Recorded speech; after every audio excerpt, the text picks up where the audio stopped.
Multiple myeloma usually affects to the elderly population, and the median age at time of diagnosis is 63, 65 years. So most of the patients with multiple myeloma are elderly patients. So we have to investigate to try to optimize the treatment of elderly and treated myeloma patients. In the previously reported VISTA trial, the Spanish Myeloma Group combined bortezomib, melphalan, and prednisone in a regimen the elderly could tolerate.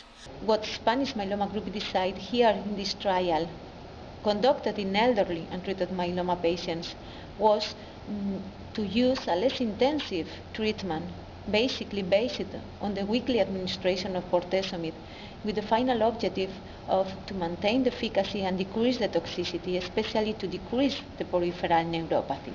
The new regimen did reduce peripheral neuropathy.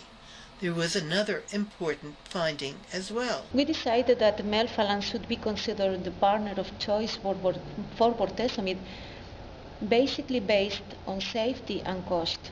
In terms of efficacy, both induction regimes were similar. However, toxicity profile was clearly different because bortezomib plus melphalan plus prednisone resulted in higher frequency of hematological toxicity and infections, but bortezomib plus thalidomide plus prednisone resulted in a significantly higher frequency of severe cardiac complications.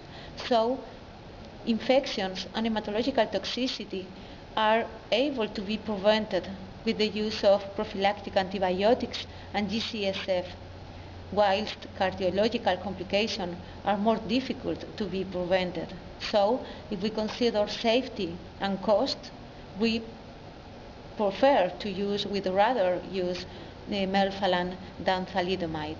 There are many ongoing studies of myeloma drug combinations. Is any combination ideal for the elderly patient?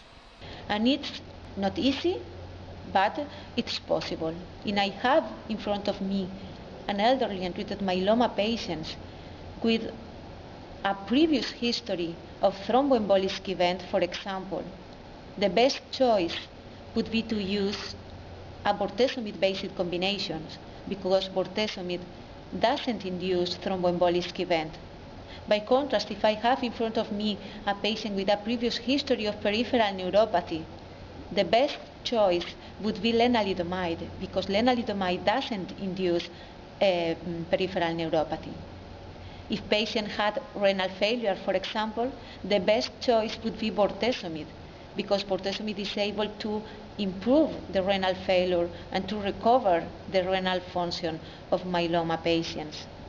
So the final objective is we have a lot of possible combinations. We have to try to individualize the treatment according to the characteristics of the patients.